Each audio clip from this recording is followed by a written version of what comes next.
Akanksha and welcome to our channel BSF academy. और आज हम पढ़ने वाले हैं इंग्लिश के राइटिंग स्किल का एक और टॉपिक जिसका नाम है एक्सपेंशन ऑफ थीम और आइडियाज। ओके, अभी फर्स्ट ऑफ ऑल इसका हम मीनिंग देखेंगे, ठीक है, कि एग्जैक्टली एक्सपेंशन ऑफ थीम या आइडिया होता क्या। तो जब किसी फ्रेजेस को, ओके, फ्रेजेस यानी अगर हिंदी में हम बोले तो उसको कहावतें बोलते हैं, ठीक है, किसी फ्रेजेस को या फिर किसी स्टेटमेंट को जब हम उसके मीनिंग के थ्रू क्या करते हैं, एक्सप्लेनेशन के पार्ट में हम क्या करते हैं, उसको डिवाइड करते हैं यानी उसको एक्सप्लेन करते हैं एक एक्सप्लेनेशन के मैनर में।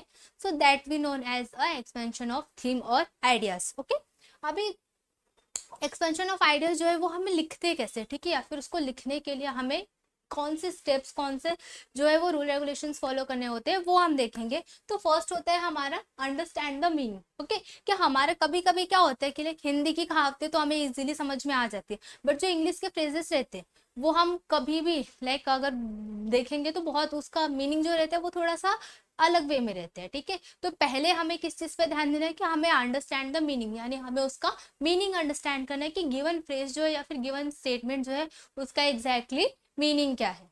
ओके, फिर सेकंड होता है हमारे रीस्टेट द आइडियाज। ओके, अभी रीस्टेट करना इन द सेंस क्या होता है कि अगर हमारे पास गिवन स्टेटमेंट है, ओके, या फिर गिवन फ्रेजेस है, तो वहां पे हमें क्या करना रहता है, उसको रीस्टेट करना रहता है। रीस्टेट करना इन द सेंस कि हमें उसके मीनिंग को जो है वो क्या, वो सिनोनिम्स के टाइप में क्या करना रहता है, वापस से उसके मीनिंग को वहां पे हमें एक्सप्लेन करना रहता है। ओके, तो फर्स्ट स्टेप हमारा यही रहता है कि जब हम लिखना शुरू करते हैं एक्सपेंशन ऑफ आइडियाज या फिर थीम्स को, तो फर्स्ट हमें उसमें क्या करना रहता है, जो हमारे गिवन फ्रेज या फिर स्टेटमेंट दिया रहता है उसको बोल सकते हैं तो रीस्टेट करते हैं, ठीक है, रीस्टेट करते हैं यानी कि हम उसके मीनिंग को उसके एज ए सिमिलर हम दूसरा मीनिंग वहां पे उसको प्रोवाइड करते हैं। जैसे हम सिनोनिम्स लिखते हैं वर्ड्स के, वैसे हमें वहां पे एक सिनोमेटिकली वे में क्या करना रहता है, उस फ्रेजेस को या फिर उस आइडियाज को वहां पे हमें एक्सप्लेन करना रहता है।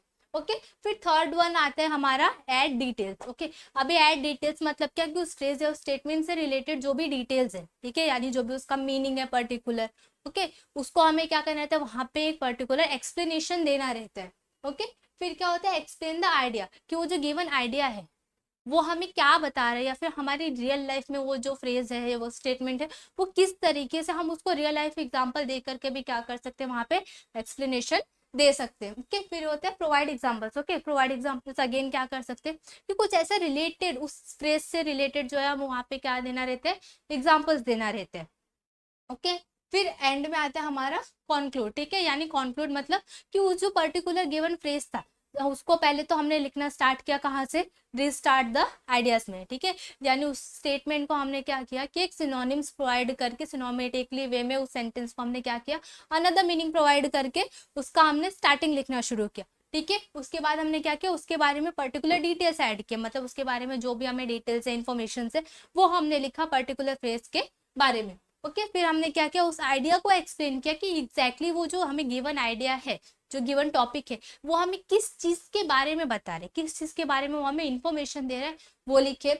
And then after provide examples, तो हम वहाँ पे अगर एग्जाम्पल प्रोवाइड करते तो वो ज्यादा अट्रैक्टिवली और बोल सकते तो बहुत ही एक प्रॉपर मैनर में दिखता है, एक लॉजिकल वे में दिखता है कि हम वहाँ पे क्या कर रहे हैं कि गिवन फ्रेज जो है उससे रिलेटेड या फिर उससे लाइफ से, ह्यूमन लाइफ से रिलेटेड हम क्या लिख रहे हैं, वहाँ पे एग्जाम्पल्स लिख रहे हैं। और एट देन हमें उसका कंक्लूजन देखना रहता है कि जो हमने लिखा इतना, लाइक ओवरऑल स्टोरी हमने पूरी लिख दी, पूरे फ्रेज को एक्सप्लेन कर दिया, बट उसका ओवरऑल कंक्लूजन जो है वो क्या है, हमें उसके बारे में लिखना रहता है, ठीक है। तो ये था हमारा ओवरऑल एक्सपेंशन ऑफ थीम या आइडियाज, ठीक है। अभी यहाँ पे या तो हमें थीम आएगा या तो आइडियाज आते हैं, और समटाइम कोई कोई स्टेटमेंट्स भी आते हैं, ठीक है, जिसके बारे में हमें क्या करना रहता है, वहां पे उसका एक्सप्लेनेशन देने रहते हैं। तो हमें कैसे करना है, पहले तो हमें अंडरस्टैंड करना है गिवन मीनिंग, ठीक है, कि जो हमारे गिवन फ्रेज है उसका मीनिंग क्या है एग्जैक्टली। फिर हमें क्या करना है, रिस्टार्ट द आइडियाज, यानी उससे रिलेटेड हमें वहाँ पे सिनोमेटिकली सेंटेंस फॉर्म करने रहते हैं, फिर सिनोनिम्स देना रहता है, फिर उसके बारे में ऐड डिटेल्स करना रहता है। Okay, then after explain the idea, उसके बारे में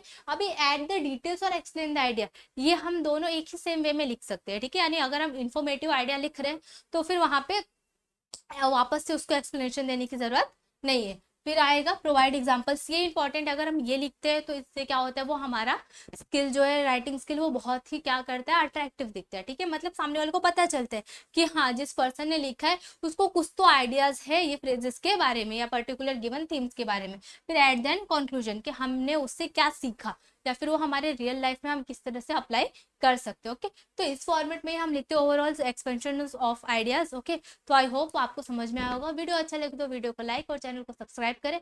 मिलेंगे नेक्स्ट वीडियो में नेक्स्ट टॉपिक के साथ, तब तक के लिए keep watching, keep learning and thanks for watching.